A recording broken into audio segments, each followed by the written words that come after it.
Buenos días, hermanos. Abrimos este tiempo en esta mañana y lo abrimos queriendo anunciar ya algo importante que muchos estábamos esperando. Como sabéis, hemos pasado a la fase 1. Por lo tanto, reanudamos la reunión en las instalaciones de la iglesia para realizar nuestro culto, para tener adoración y la palabra ya en el lugar de reunión. ¿Cuándo lo reanudamos? Pues el domingo que viene, el domingo próximo,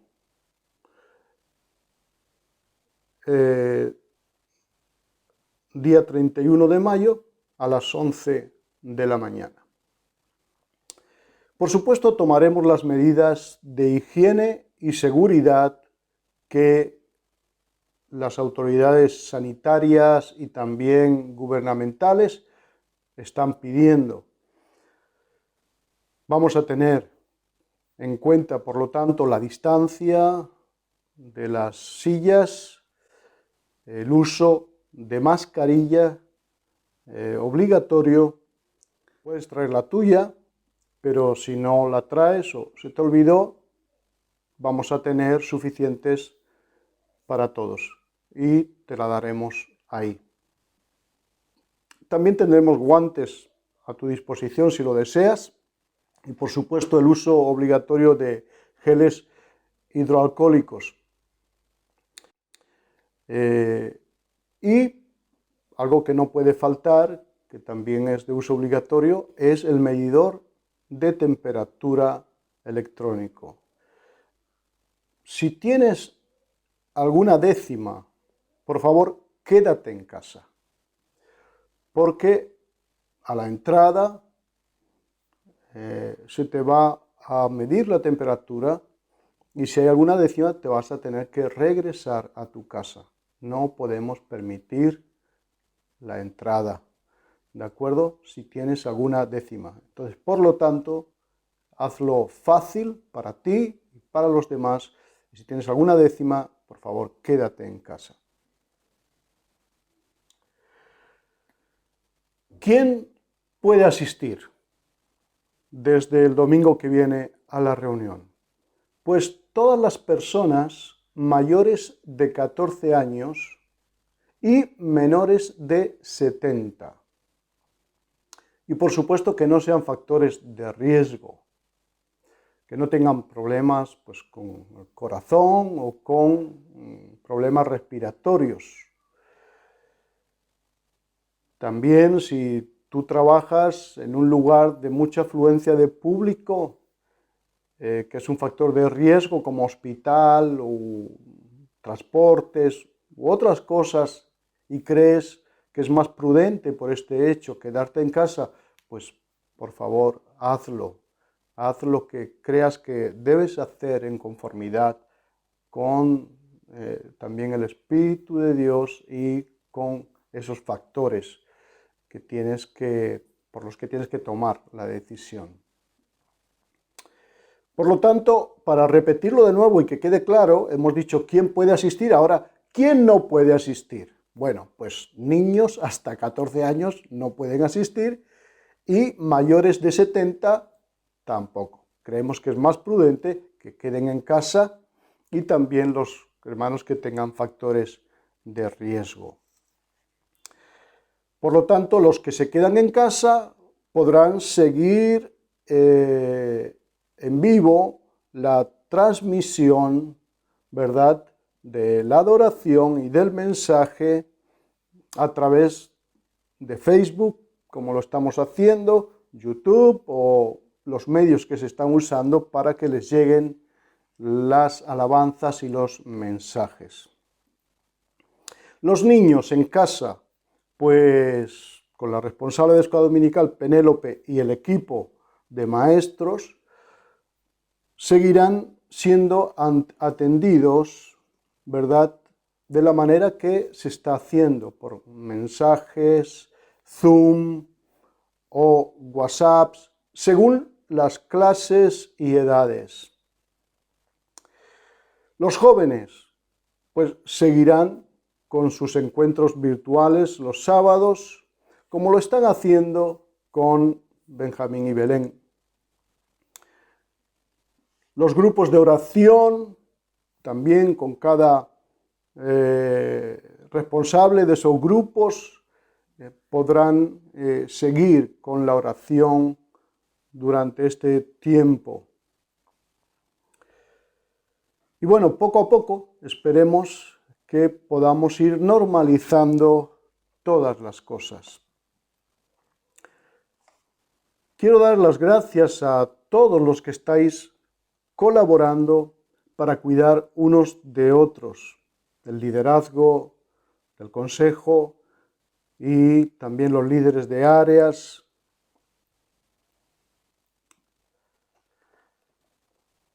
También dar las gracias a la iniciativa que tuvo Marta desde el principio de mandar canciones y no ha parado ni un solo día.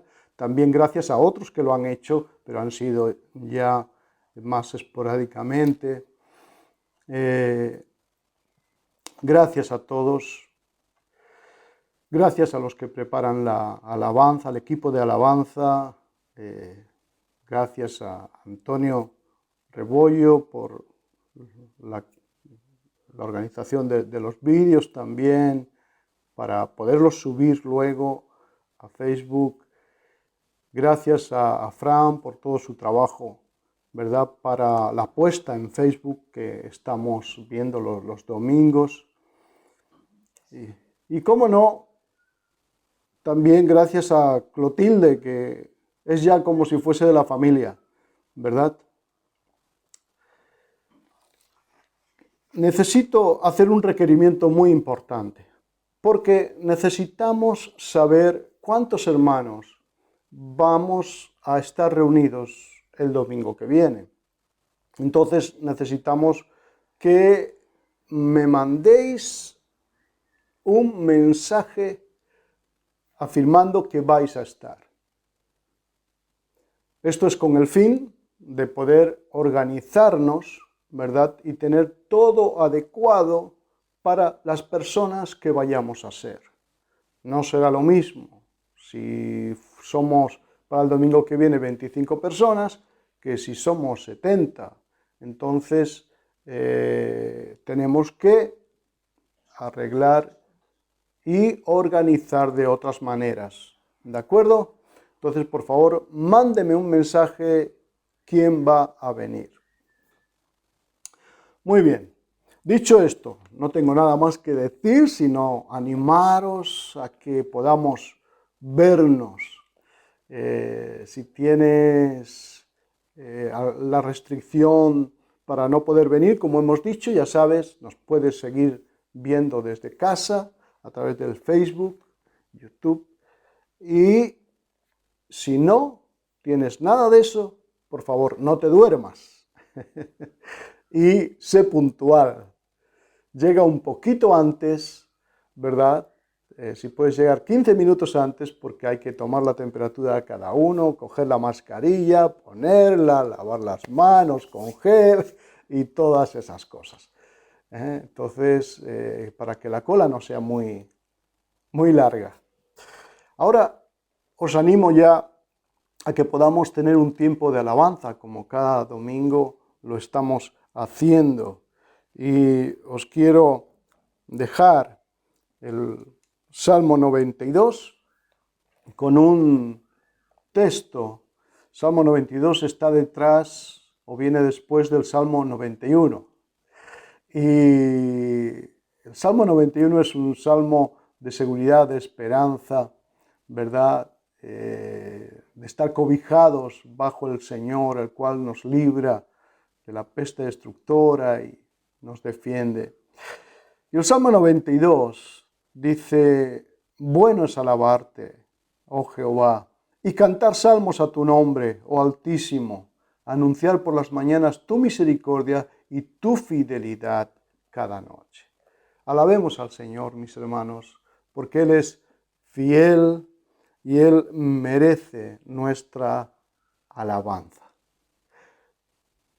Dios os bendiga a todos y vamos a disfrutar cuando nos veamos el domingo que viene. Alabemos a Dios.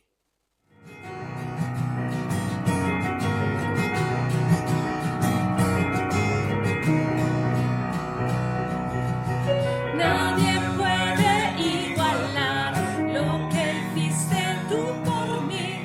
Has cambiado mi dolor por tu amor. Me has dado libertad, vida eterna y mucho más, más de lo que pueda imaginar. Mi Jesús, ¿a dónde iré si no estás? Nada soy, pues tu amor me conquistó. Siempre te amaré y ahora vivo para ti. Eres todo lo que quiero, ya no sé estar sin ti. Quédate conmigo, mi Jesús.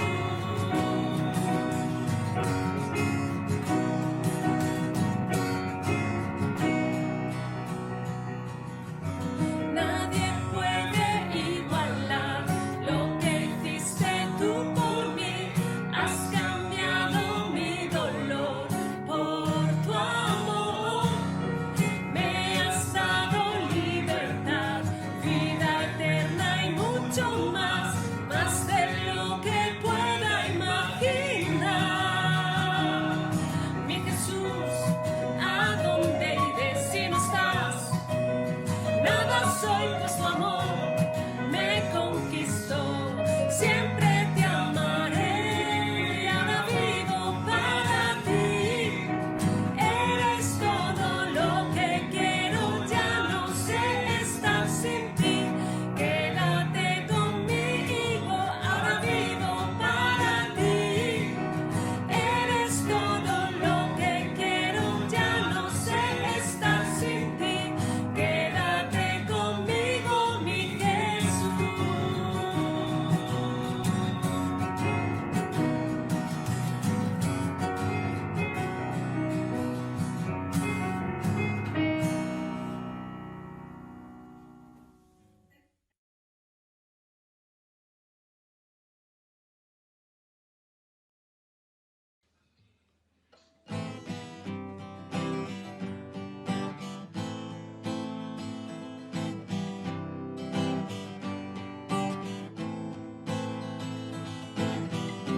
Alaba al Señor tu Creador,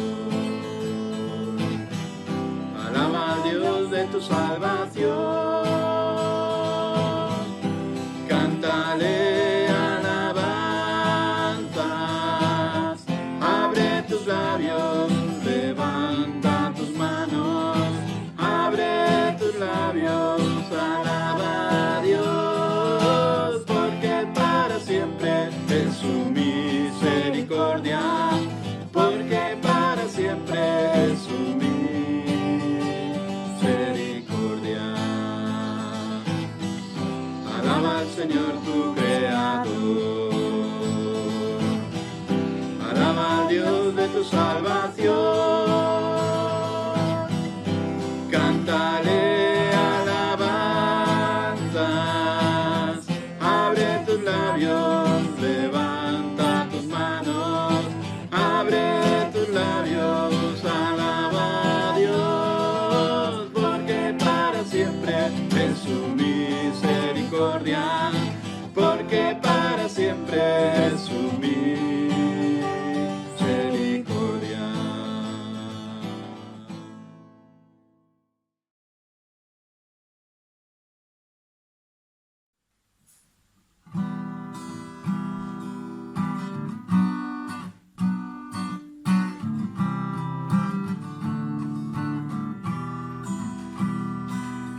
la cruz, no hay otro amor igual.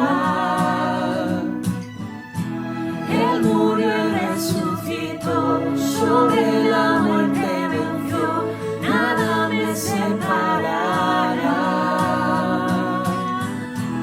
Hoy me poso ante Jesús, diste tu sangre en la cruz, no hay otro amor igual. Él murió y resucitó, sobre la muerte venció, nada me separará. El velo rasgó, un camino abrió, todo consumado es. El velo rasgó, un camino abrió, todo consumado es. Aún en tormentas o tempestad, tú estás conmigo. Sé que me amas, sé que me amas, sé que me amas, sé que me amas. Hoy me poso ante Jesús, diste tu sangre en la cruz, no hay otro amor igual. Él murió y resucitó, sobre la muerte venció, nada me separará. Hoy me poso ante Jesús, diste tu sangre en la cruz, no hay otro amor igual. Él murió y resucitó, sobre la muerte venció, nada me separará.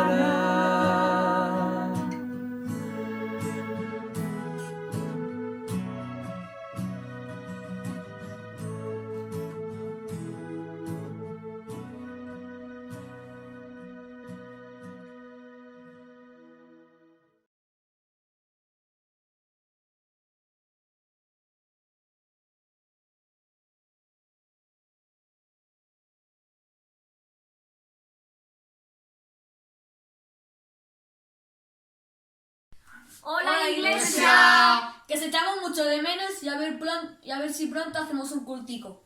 Esperemos que estéis todos bien y sanos y salvos. Iglesia, que os añoramos un montón, que esperemos que estéis bien, que os mandamos un abrazo muy grande y que estamos ilusionados porque pronto volveremos a vernos y podremos disfrutar de la comunión. Bueno, Iglesia, muchas bendiciones y os echamos mucho de menos. Un abrazo. ¡Un abrazo! ¡Os Chao. queremos! ¡Adiós! ¡Chao!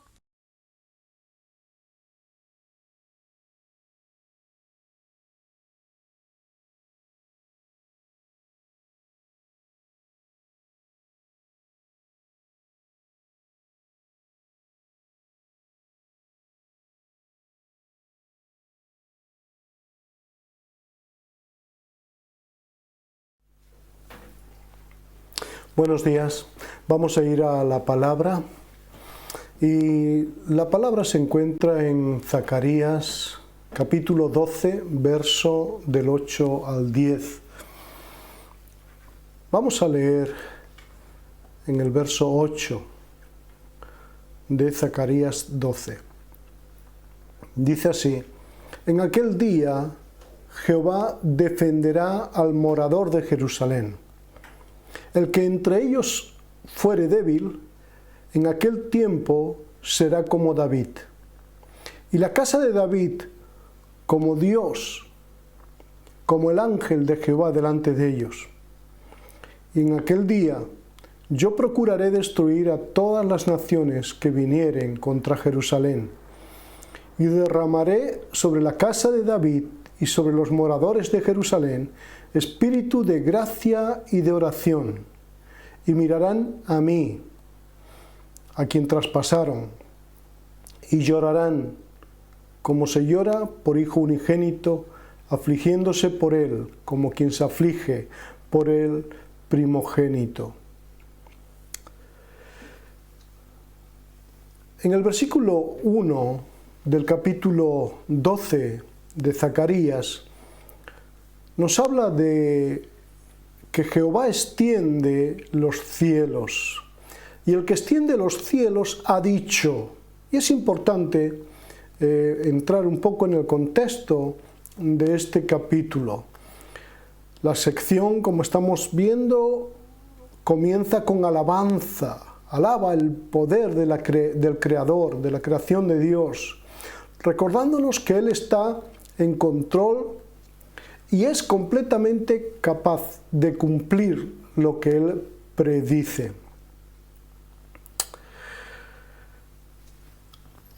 El verso 2 dice: «He aquí yo pongo a Jerusalén por copa que hace temblar a todos los pueblos alrededor».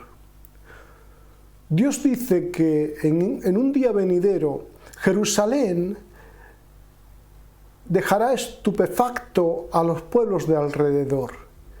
El pueblo árabe que rodea a Jerusalén, los pueblos árabes, tienen una pasión actualmente de poseer la ciudad de Jerusalén que no está justificada por la historia. El momento como Jerusalén se iba a encontrar un día en el futuro es predicho, es profetizado en este capítulo del profeta Zacarías. Y eso ahora vemos que es así, lo estamos viendo, lo estamos oyendo, como muchos países ya están en contra de Israel para que recobre su tierra, la tierra que Dios les dio a plenitud.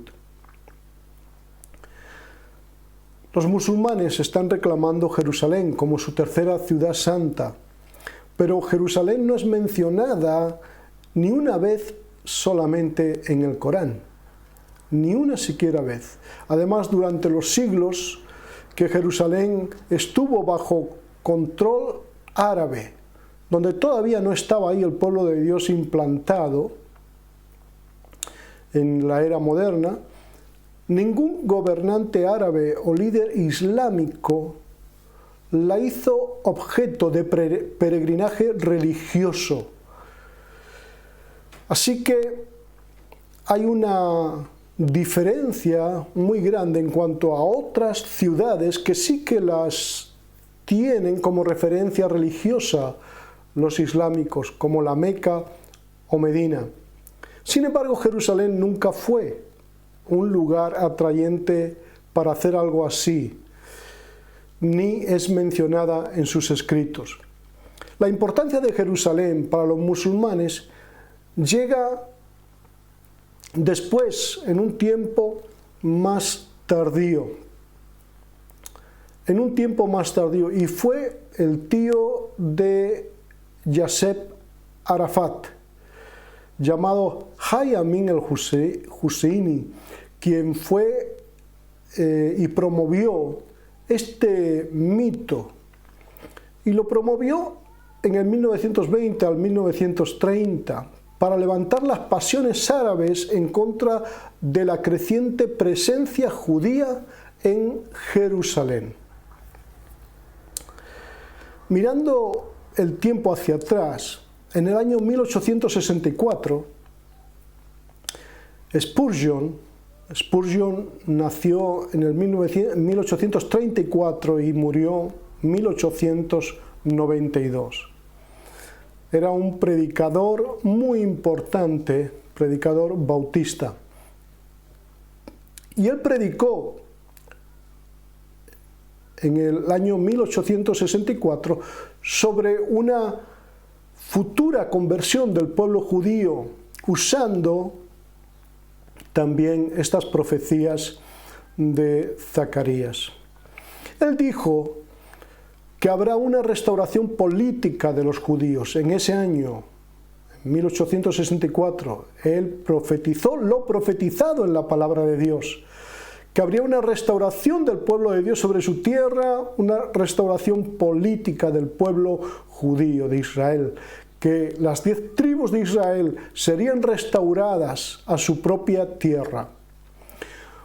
84 años más tarde, en el 1948, Israel se convirtió en un estado.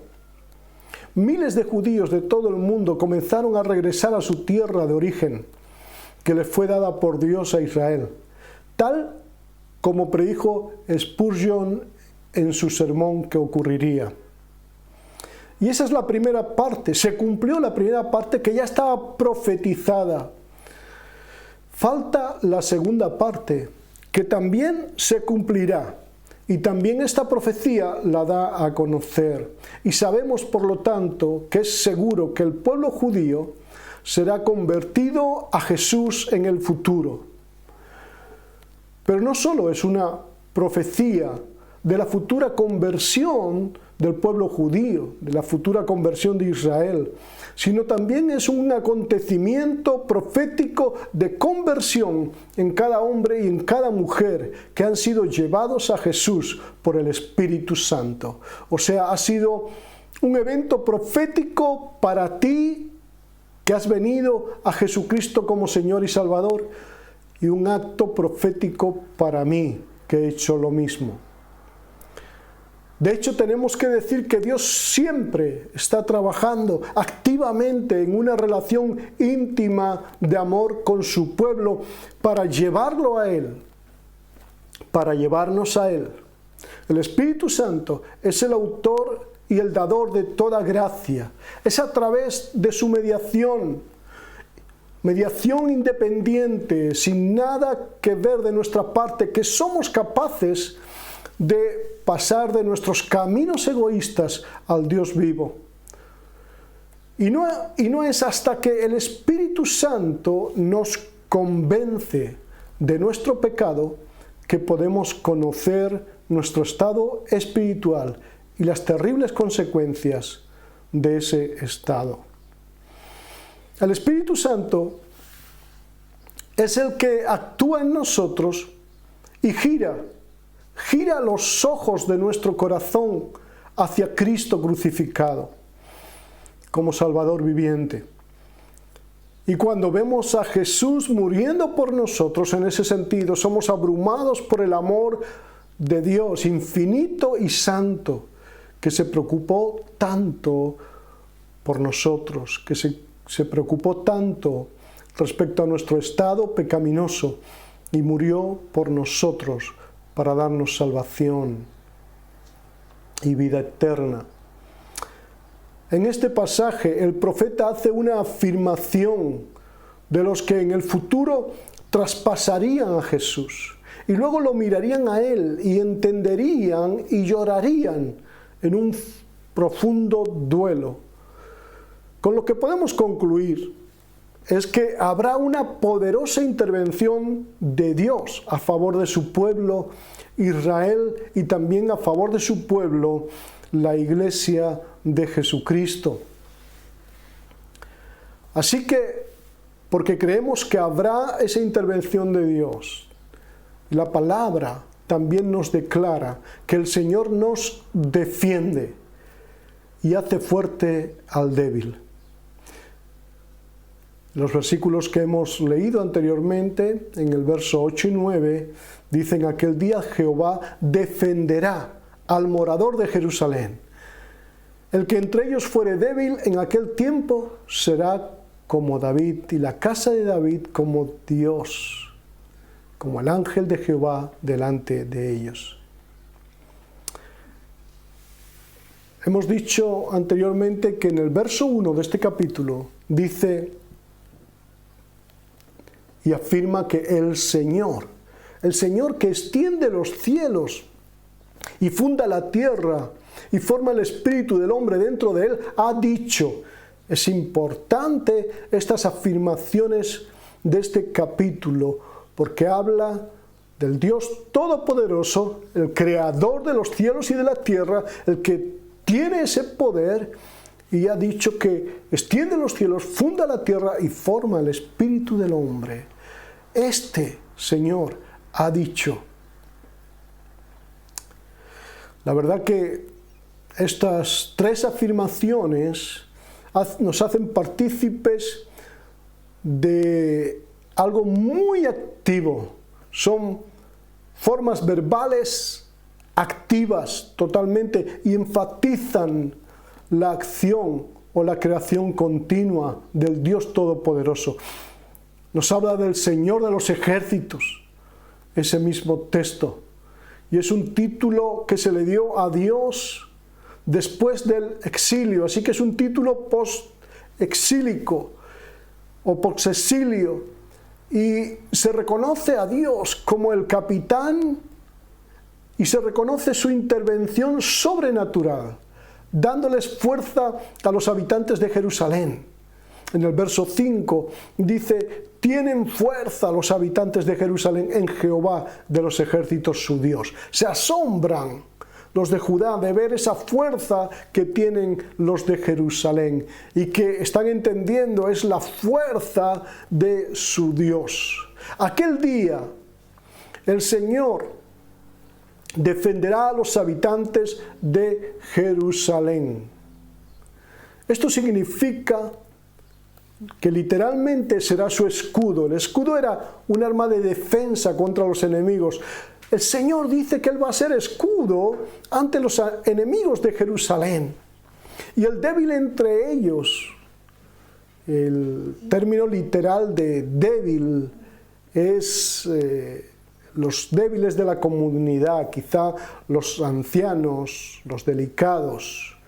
Serán hechos fuertes como el rey David, quien fue famoso por ser un formidable e incansable guerrero. Y la casa de David vendrá a ser como Dios. Es una metáfora que está usando ahí el profeta.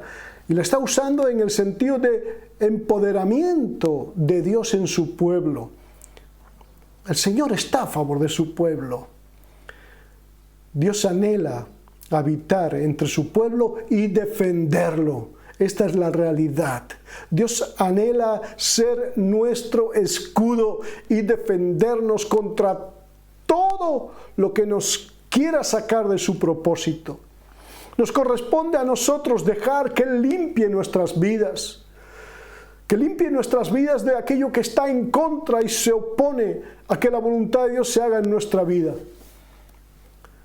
Él quiere defendernos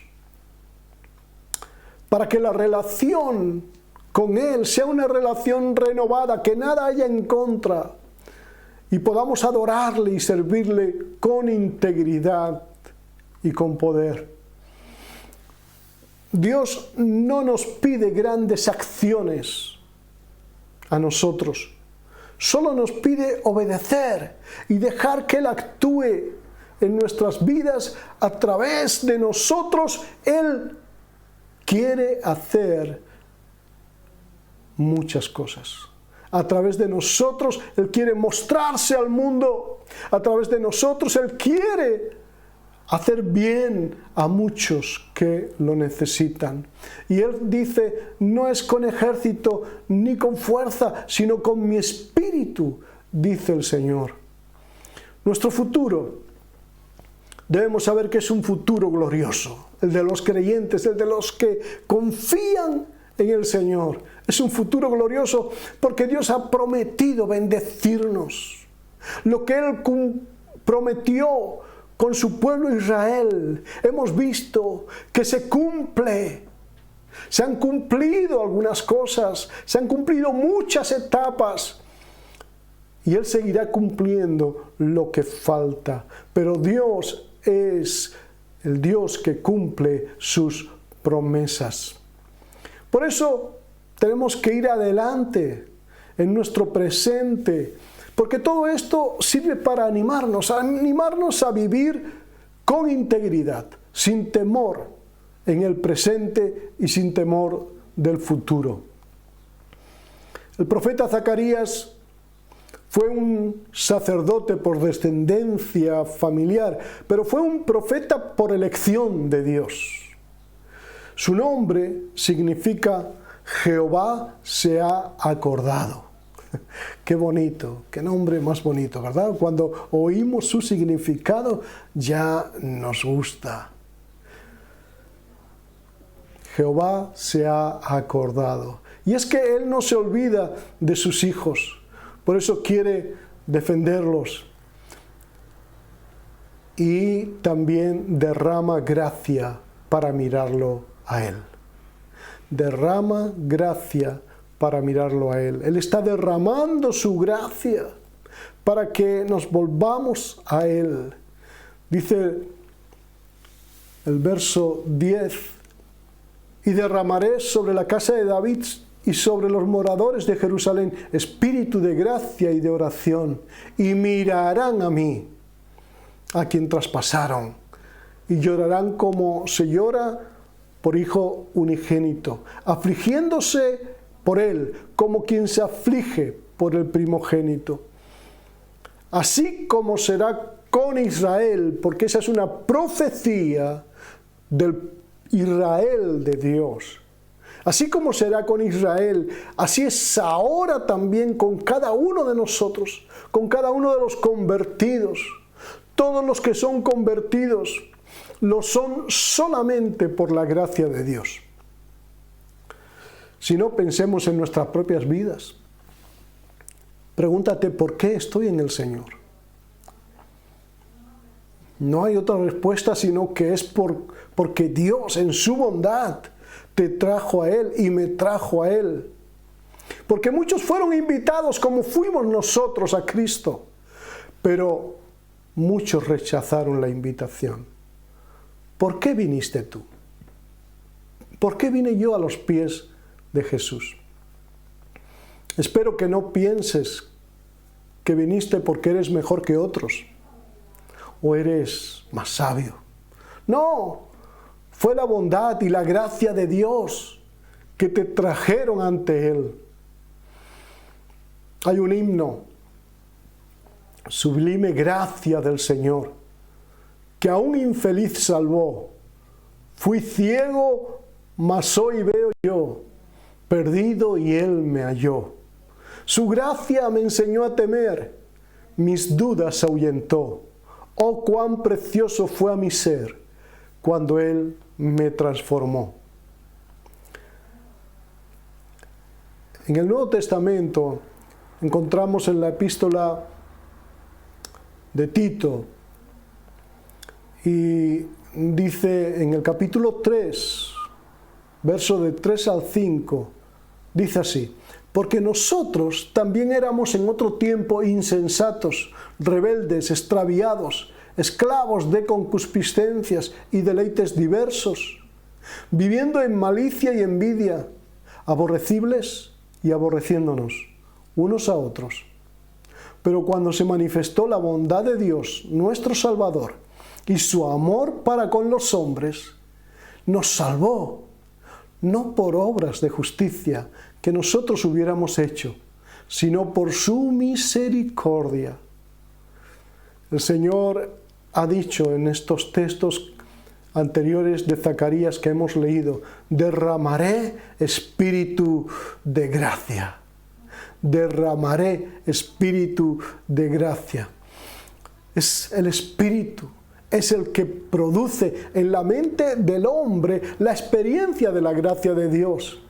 Pero esta experiencia engendrada en el alma del hombre pecador es la que nos da el conocimiento del pecado y también nos vuelca al clamor y a la oración por el perdón de nuestros pecados. Y eso a la vez despierta el dolor y el arrepentimiento.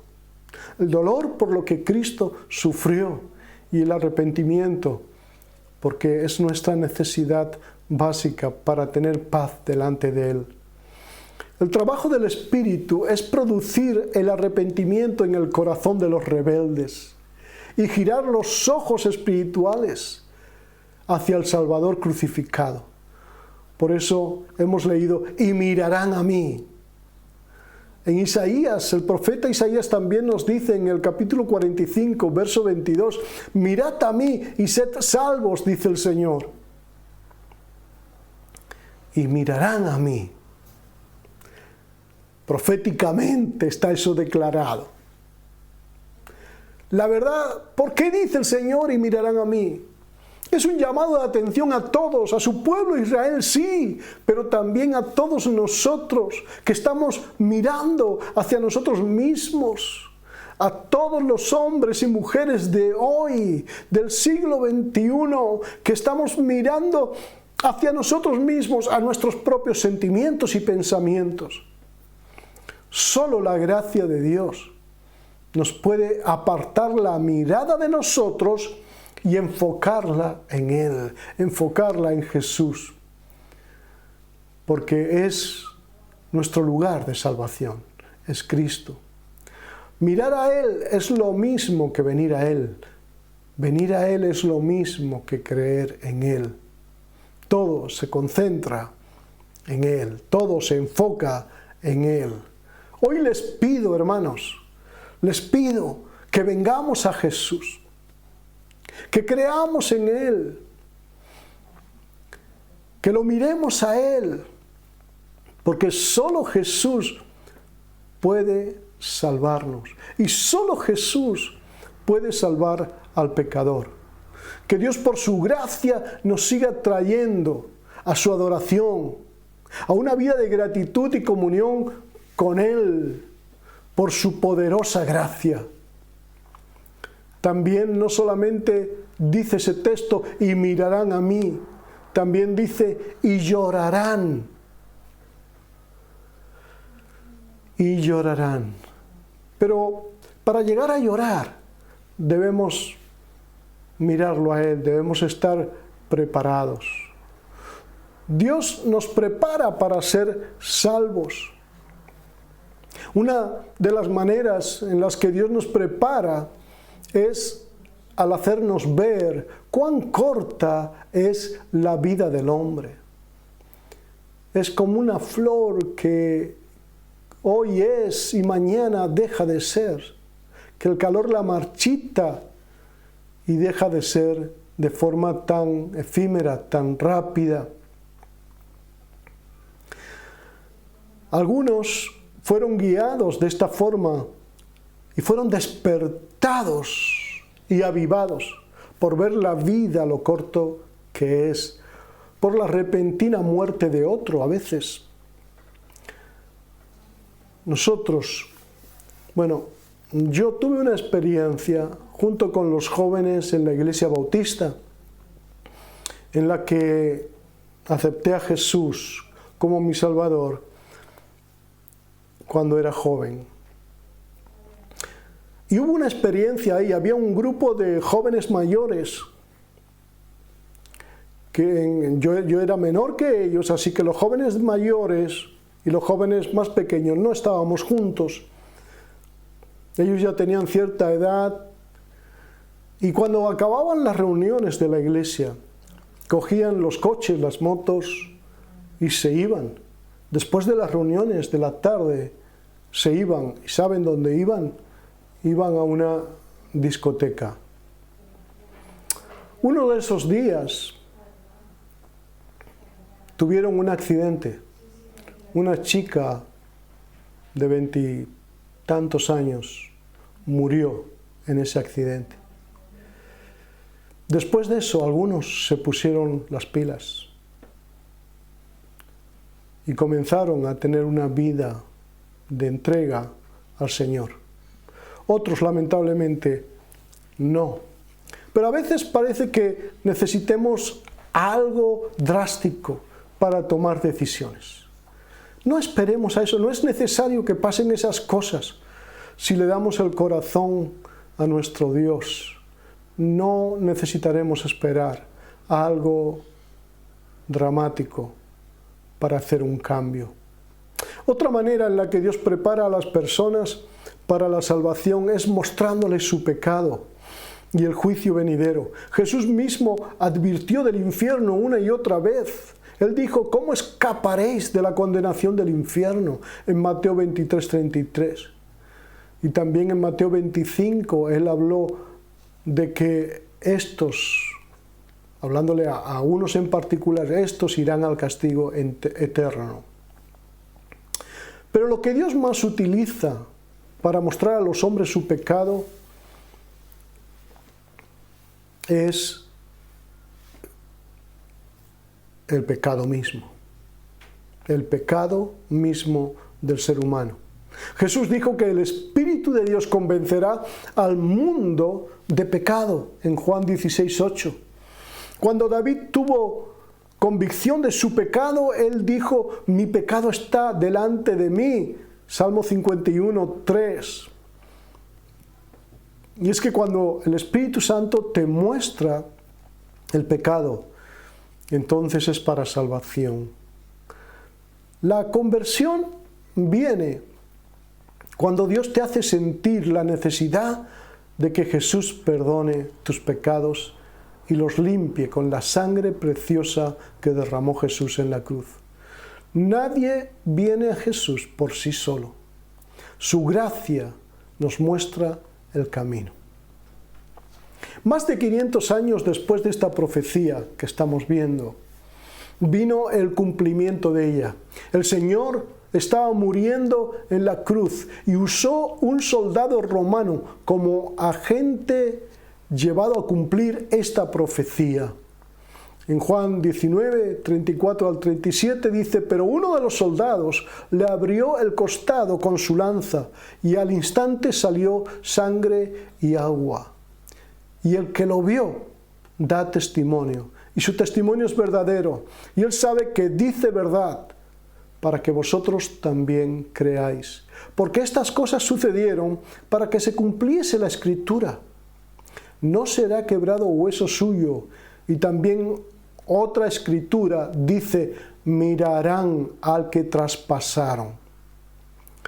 Como vemos, no hay sombra de duda que aquella profecía predicha 500 años antes, se cumplió al pie de la letra, y no solamente con esto que se dio 100% en la vida de Jesús, sino hay otras muchas cosas que podríamos decir que también estaban profetizadas. Ahora, el soldado no tenía ninguna intención de esto, ni era necesario, porque los otros que estaban colgados en la cruz tampoco lo necesitaron. Iban a morir de todas maneras. Dios usó a este soldado sin él saberlo. Y lo hizo. Porque cuando Dios tiene algo diseñado, Él lleva todo a su cumplimiento. Y el agua y la sangre que corría por el costado abierto de aquel que había muerto fue la prueba de aquella profecía, u otra de las pruebas, de las muchas pruebas que tenemos de esa profecía. Y no solamente por los escritores que creían en Dios, los escritores inspirados de la Biblia, sino que también historiadores romanos, famosos en aquel tiempo y también en la historia, han dejado huellas de este Jesús del que la Biblia nos habla y las cosas que Él hizo. Aquellos que despreciaron a Jesús y lo llevaron a la muerte, mirándolo en esos últimos momentos, cuando estaba siendo traspasado, como nos dice la Escritura, los vemos que algo vieron en él al mirarle. En Lucas 23, 47 y 48 nos dice: cuando el centurión vio lo que había acontecido, dio gloria a Dios, diciendo: verdaderamente, este hombre era justo. Y toda la multitud de los que estaban presentes en este espectáculo, viendo lo que había acontecido, se volvían golpeándose el pecho en un sentido de dolor por lo que estaban viendo. Muchos de los que miraron, por eso dice el centurión, vio, y cuando vio a Jesús, algo pasó que dio gloria a Dios. El Espíritu Santo da y dará la habilitación divina a la gente para mirar al que traspasaron, para mirar al que fue traspasado por causa de cada uno de nosotros, Jesucristo, a quien crucificaron. Ahora habrá muchos que sigan obstinadamente en la incredulidad. Y los que sigan así le verán al fin del tiempo, cuando Jesús regrese en las nubes del cielo, conforme a Apocalipsis 1:7, donde dice: he aquí que viene con las nubes y todo ojo lo verá, y los que le traspasaron, y todos los linajes de la tierra harán lamentación por él. Sí, amén. En Mateo 24:30 también dice: y verán al Hijo del Hombre viniendo sobre las nubes del cielo con poder y gran gloria. Pero para esos que obstinadamente siguen en la incredulidad, tenemos que decir que entonces, en ese día, será demasiado tarde para ser salvo. La palabra llanto y llorarán, así que la palabra llanto, dolor, luto, no va a ser tal. Aunque esas palabras nos evocan espontáneamente desgracia, porque si hay llanto, humanamente, entonces entendemos que las cosas no van bien. Porque no está presente la ansiada felicidad que busca el ser humano, donde todo tienen que ser risas, ¿verdad? Y fiestas. El profeta enseña una nueva manera de enfrentarse y salir de la desgracia humana. La desgracia de haber traspasado a Jesús y haberlo clavado en la cruz. Somos convocados a mirarlo. Y eso se convierte en un espíritu de gracia y de oración. Al mirarlo, es transformada nuestra mirada y recibimos un espíritu de gracia y de oración. En ese momento es como aquellos del desierto que tuvieron que mirar la serpiente de bronce y ser sanados. Y tenemos que mirar a Jesús traspasado por nuestra causa, no como si no hubiera ocurrido nada, sino precisamente porque ha ocurrido, precisamente porque ocurrió, y el pago que se dio por tu rescate y el mío fue la vida de Jesús. En Marcos 8:31 leemos: y comenzó a enseñarles que le era necesario al Hijo del Hombre padecer mucho y ser desechado por los ancianos, por los principales sacerdotes y por los escribas, y ser muerto y resucitar después de 3 días. El Hijo del Hombre le fue necesario, tenía que realizar en carne lo que Dios inventó o planeó en espíritu. Tenía que llegar a ser traspasado para ser verdaderamente después reconocido por nosotros como Dios con nosotros. Pero el llanto y el luto no están asociados al dolor de la pérdida, porque a través de la gracia se convierte en alegría. El llanto y el luto no están asociados al dolor de la pérdida, porque por ese llanto nos viene una vida nueva. Me mirarán a mí, dice el Señor, a quien traspasaron. La fuerza está puesta en mirarán a mí, me mirarán a mí. Y en me mirarán a mí hay contenida una promesa que se hace posible hoy y que será posible también para el pueblo de Israel en aquel tiempo para el cual está hablando esta profecía. donde ellos vendrán a convertirse y a reconocer al Mesías como el Salvador. Ese tiempo que será en el tiempo final de la tribulación. Me mirarán a mí. El llorar por Él, por lo tanto, es la efusión del Espíritu, el Espíritu de vida de Dios, que a cada hombre y mujer quiere levantarlo para que sea salvo. Y eso nos trae un profundo sentido de pobreza espiritual y nos guía a una limpieza de todo pecado.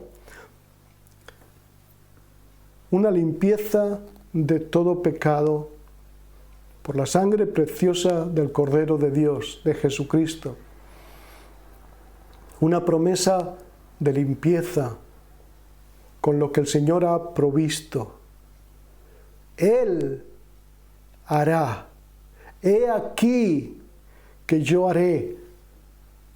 Y yo haré, y yo pondré. Si leemos este capítulo, vamos a ver en varias ocasiones que el Señor dice y yo, y yo, y yo. Porque es una acción de Dios que trae a su pueblo a salvación. Zacarías 13:1, después del capítulo 12, inmediatamente leemos esto: en aquel tiempo habrá un manantial abierto para la casa de David y para los habitantes de Jerusalén, para la purificación del pecado y de la inmundicia. Mis hermanos, la conclusión hoy va a ser muy corta. Y quiero leer un texto en Zacarías capítulo 1, verso 3, que dice: vuélvanse a mí y yo me volveré a ustedes. Yo, el Señor, lo afirmo. Eso es lo que dice Zacarías al principio de este libro. Y luego, como un padre lleva de la mano a su hijo, así lleva a Dios a sus hijos, a los escogidos, a su cumplimiento de su propósito. La gracia nos lleva. Mis hermanos, la palabra para estos días, para esta semana, nos dice así: el Señor nos defiende y hace fuerte al débil, derramando gracia para mirarlo a Él. Derramando gracia para mirarlo a Él. El Señor está contigo y conmigo para bien. No te asustes por las situaciones, por las circunstancias. Levanta tus ojos al Señor y vamos a mirarlo a Él. Hubo un profeta que también se asustó porque su confianza estaba puesta en un rey que había establecido el Señor sobre la tierra. Y ese profeta fue Isaías. Él se asustó, se preocupó mucho cuando el rey Uzías murió. Cuando Uzías murió. Isaías se preocupó porque todo el pueblo, todas las cosas en Israel iban a ser un caos. Sin embargo, cuando el rey Uzías murió, y aunque Isaías estaba viviendo una situación de perturbación muy dramática en su vida, vio al Señor, porque el Señor le dio una visión, y él vio al Señor en un trono de gloria, un trono grande, majestuoso. Y cuando vio al Señor en esa visión, vio que aunque el rey Ezequías había muerto, pero que el Rey de los cielos y de la tierra y de todo lo que existe estaba sentado. Estaba sentado en su trono, sabiendo que para su pueblo iba a venir bien, porque Él era el Señor de ellos. Y Él trajo, después de todo eso, a Jesús, porque Jesús es el bien del pueblo de Dios. Sin Él no hay salvación y solamente podemos ir a Él por la gracia del Espíritu en nosotros. Mis hermanos, qué afortunados somos. Cuánto el Señor nos ha amado. Cuánto le debemos al Señor. No podemos pagarle jamás. Pero qué obra tan grande ha hecho por cada uno de nosotros. Reconozcamos lo que Él ha hecho. Reconozcamos cuánto nos ha dado. Y mis hermanos, no nos apartemos de agradecerle y adorar al Señor por la salvación tan grande que Él nos ha dado. Israel un día reconocerá al Mesías que nosotros ahora reconocemos. Se ha cumplido en nuestras vidas esta profecía y se cumplirá en el pueblo de Israel en el tiempo del fin. Mis hermanos, que Dios os bendiga y que haya gracia de Dios derramada sobre cada uno de nosotros para mirarlo a Él, para mirar a Jesús y ver todo lo que se nos ha dado en Él y cuánto Dios nos ha amado. Dios os bendiga. Dios nos ama. Acuérdense que solo quiere hacerles bien. Ese es nuestro Dios. Amén. Oremos un momento. Señor, te damos gracias, Padre amado, por la bendición, oh Dios, que tú nos das de conocerte. Gracias por lo que ha hecho Cristo Jesús en la cruz. Gracias, oh Dios, porque sin ser merecedores, tú te acordaste de nosotros. Señor, nos defendiste frente al diablo, frente al mundo. Y nos has defendido para que las cosas que están en contra nuestra sean vencidas. Gracias, Señor, porque has derramado gracia sobre nuestras vidas y oración. Señor, ayúdanos, oh Dios. Fortalécenos, Padre amado, en ti. Te necesitamos todos los días de nuestra vida. Reconocemos tu grande amor y tu gran bondad para con nosotros. Gracias, oh Dios, en el nombre de Jesús. Amén. Que Dios os bendiga, mis hermanos, y nos vemos pronto.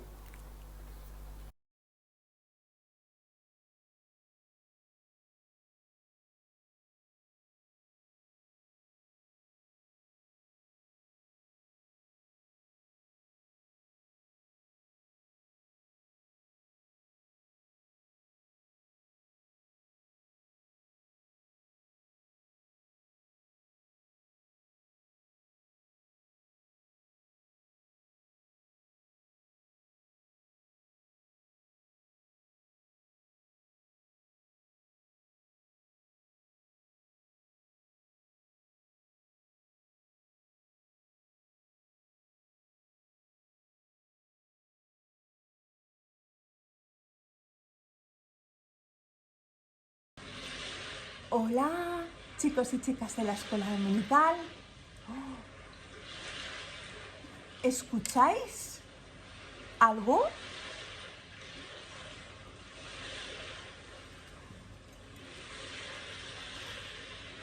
Veamos.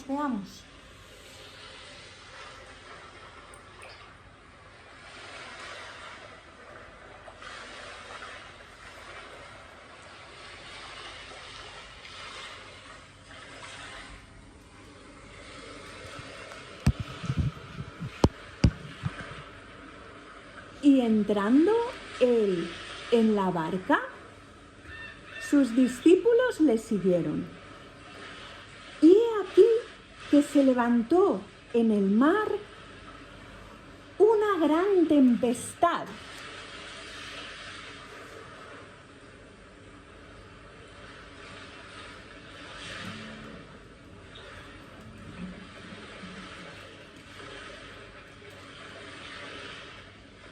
Tan grande que las olas cubrían la barca.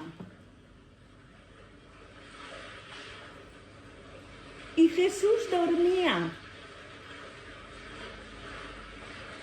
Y vinieron sus discípulos y le despertaron diciendo: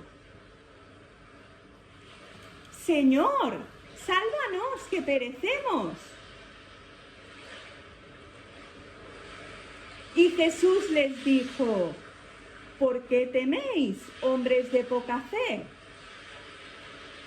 Entonces, levantándose Jesús, reprendió a los vientos y al mar, y se hizo grande bonanza. Y los hombres se maravillaron diciendo: ¿quién es este, que aún el viento y el mar le obedecen?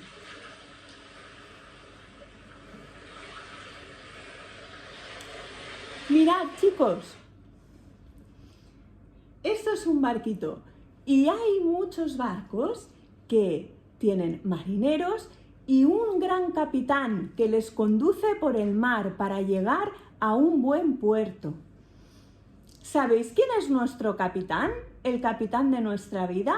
Sí, Jesús, el que tiene todo poder, el que le dijo al viento y el mar en la tempestad: parad. Ese es nuestro capitán, Jesús.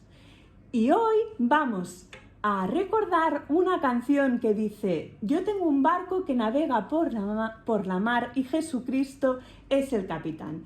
Así que, chicos, id corriendo a buscar vuestras maracas, que vamos a cantar esta mañana todos juntos.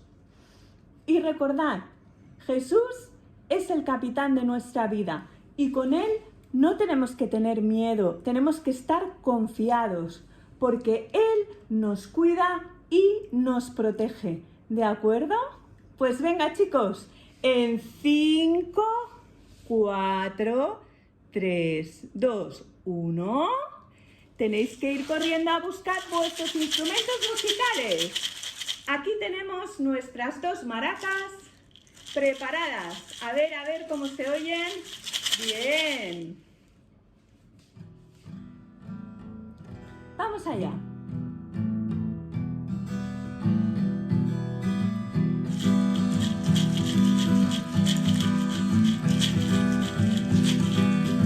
Yo tengo un barco que navega por la mar y Jesucristo es el capitán.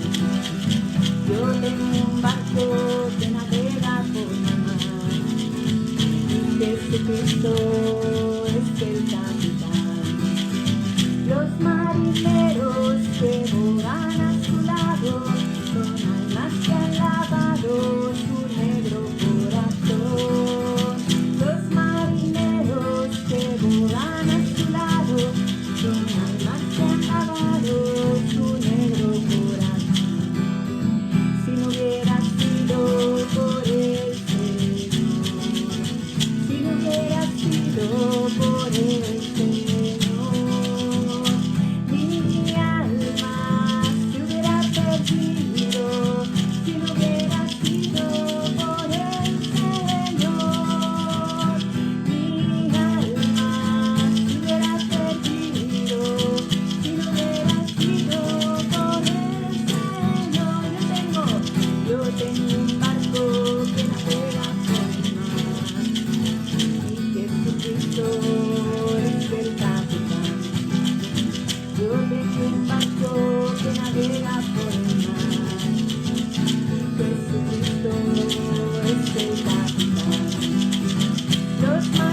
chicos, recordad, ¿quién es el que ha lavado nuestro corazón?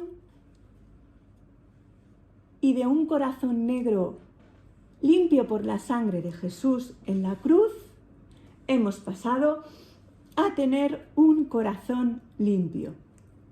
Le estamos muy agradecidos a Jesús por su obra y dejaremos que Él sea el capitán de nuestras vidas, igual que este barquito, y no tendremos miedo en la tormenta. Chicos, que paséis buena semana, recordarlo, ¿eh? ¡Mua! ¡Os queremos! ¡Chao!